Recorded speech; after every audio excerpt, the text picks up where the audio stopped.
Bueno, vamos a tratar de reponernos de la sorpresa. Claramente para mí es también un honor haber hecho 100 columnas y agradecerle a Rubén esta sorpresa con amigos muy queridos. Dicho esto, entremos a trabajar por las próximas 100. Así que esta columna, que es la 101, a mí se me ocurrió dedicársela a don José Razzano, porque siento interiormente que está mucho a la sombra de Gardel, lo cual no es menor. Cualquiera de todos nosotros estaríamos a la sombra del Zorzal.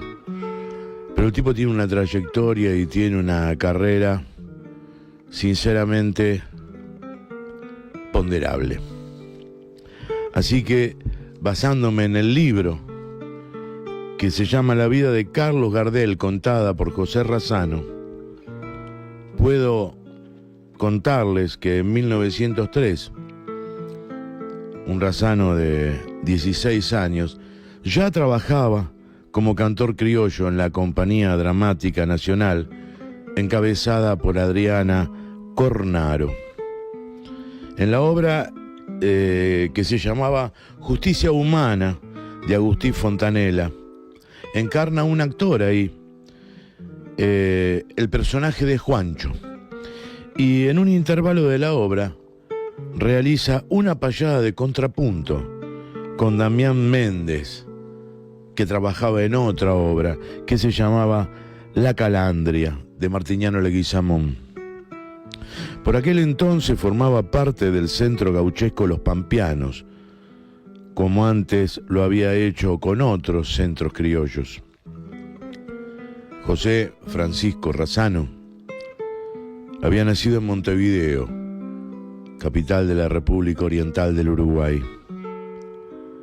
a pocos pasos de la Plaza Independencia, en una calle que se llamaba Policía Vieja, número 14.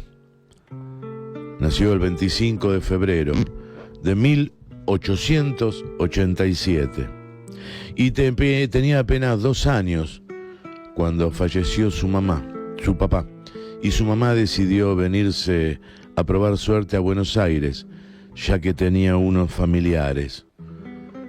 Se instalaron en la calle Sarandí, actual Hipólito Yrigoyen, y Alsina, en el 11, el barrio de Valvanera, cuando por aquel tiempo era el límite de lo que después fue la capital federal.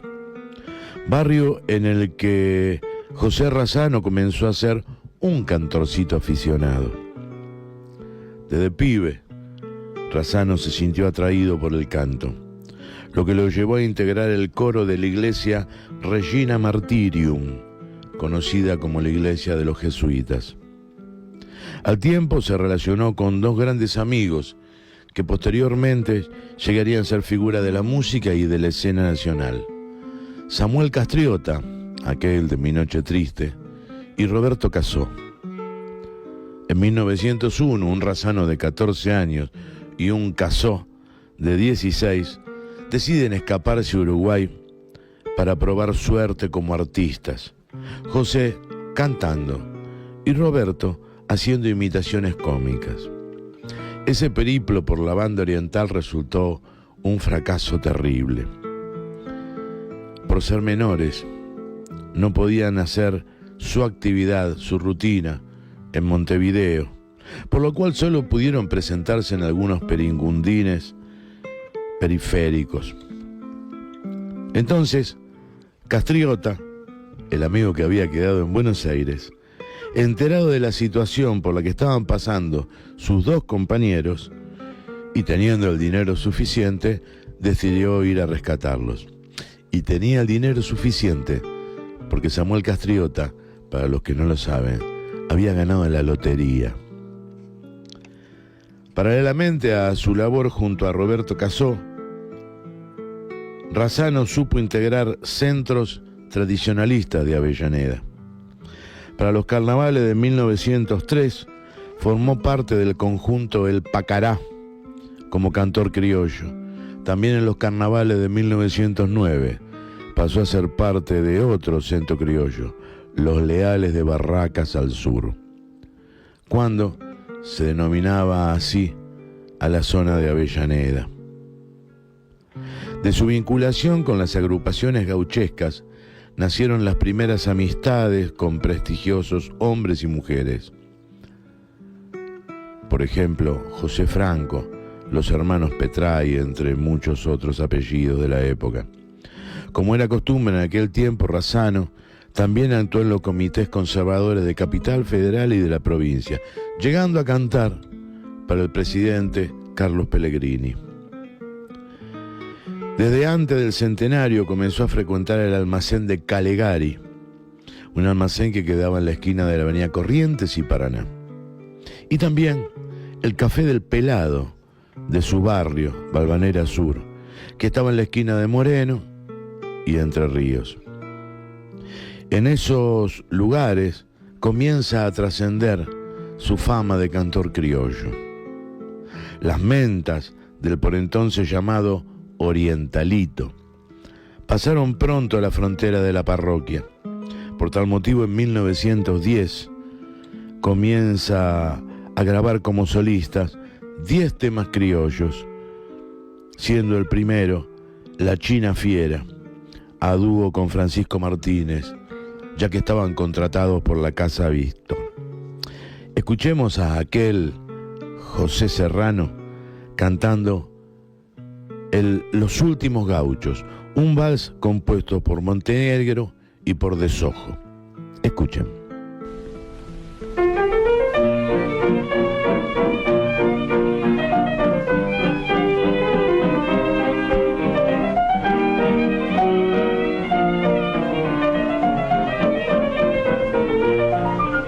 No los ven, allá van galopando los últimos gauchos, ¿para dónde irán? Van flotando al viento su negra melena, rota las espuelas, roto el chiripán. Se van silenciosos, ni una triste queja, ni un triste campero le oyeron cantar. Los últimos gauchos, los leones vencidos, se van galopando, ¿para dónde irán?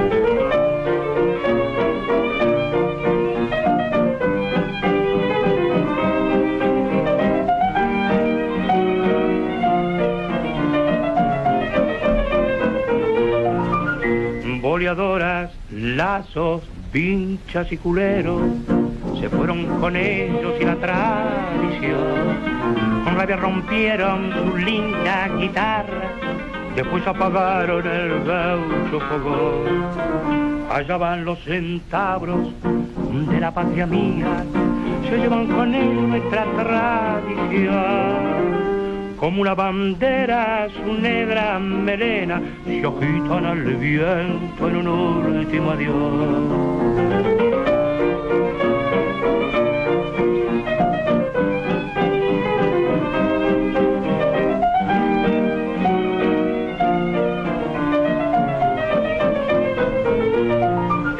Las pulperías cerraron sus puertas como muda queja del progreso audaz.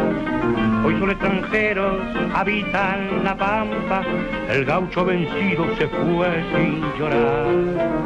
No los ven, allá van galopando los últimos gauchos, ¿para dónde irán? Van flotando al viento su negra melena, rota las espuelas, roto el chiripán.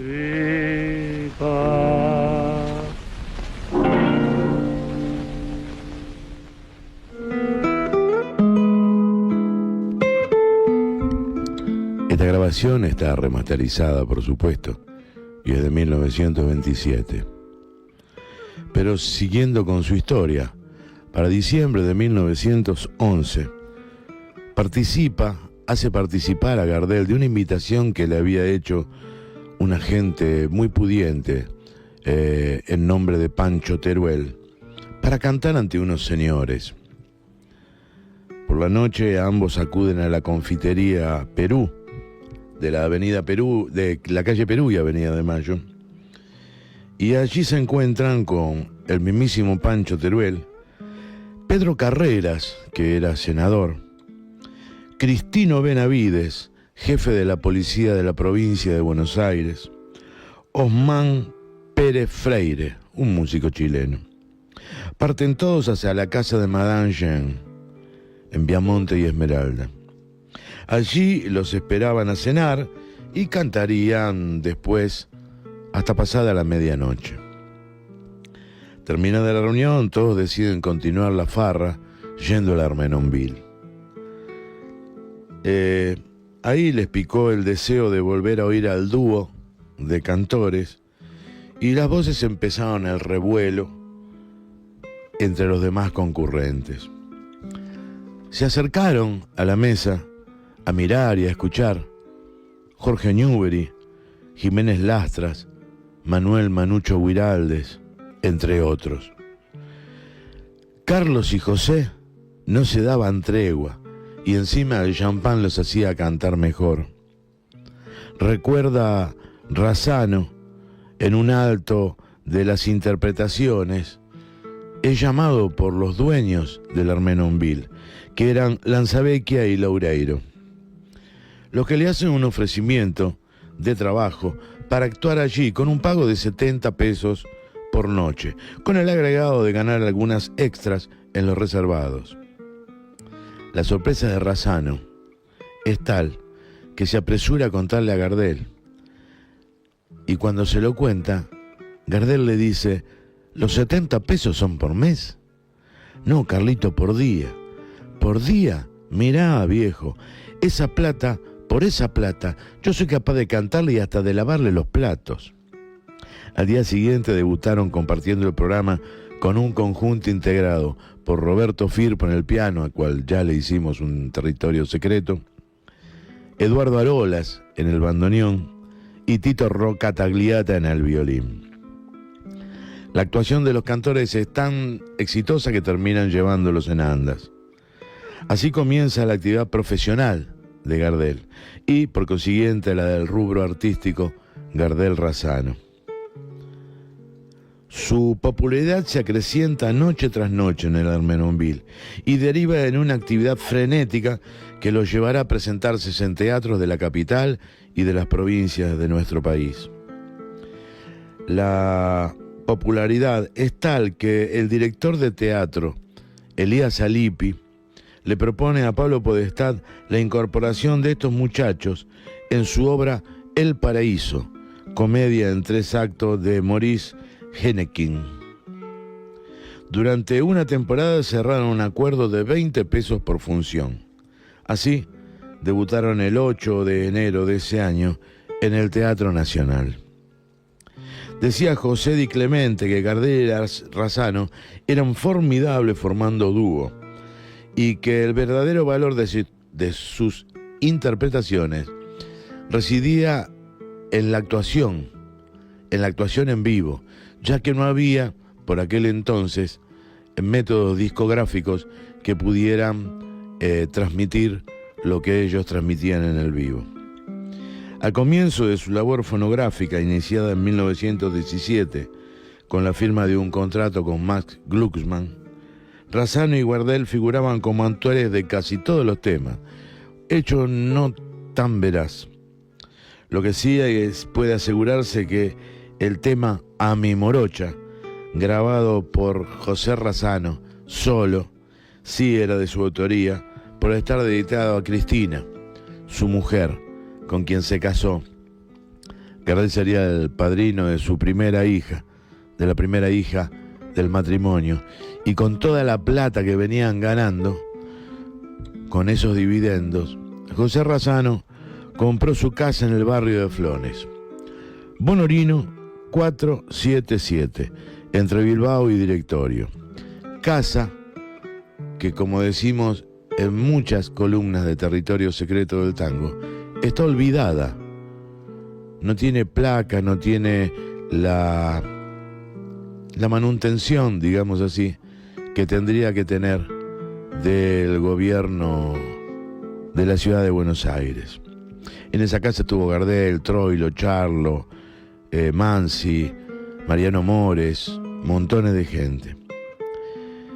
En octubre de ese año 25, Gardel lo nombra administrador de todos sus bienes, ya que debido a un problema que tenía irrecuperable en la garganta, ese año José Razzano tiene que dejar de cantar. Razzano intentaría volver al canto, pero no lo logra.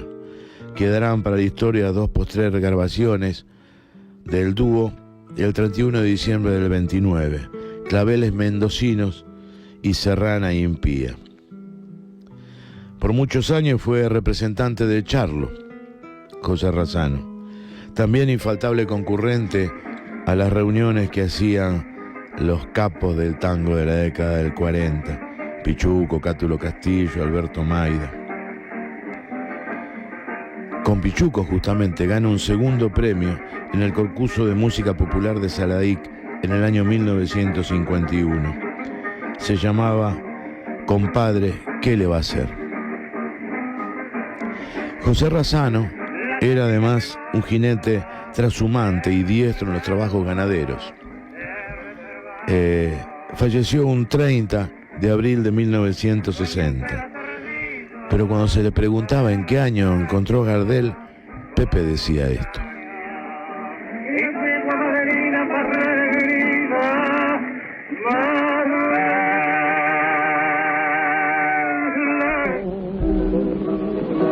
Les habla José Razzano, que fue compañero de Carlos Gardel en el arte y en la vida.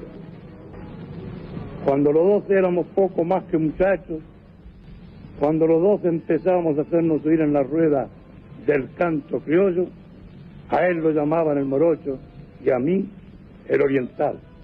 Nos encontramos en 1911 y empezamos a cantar juntos.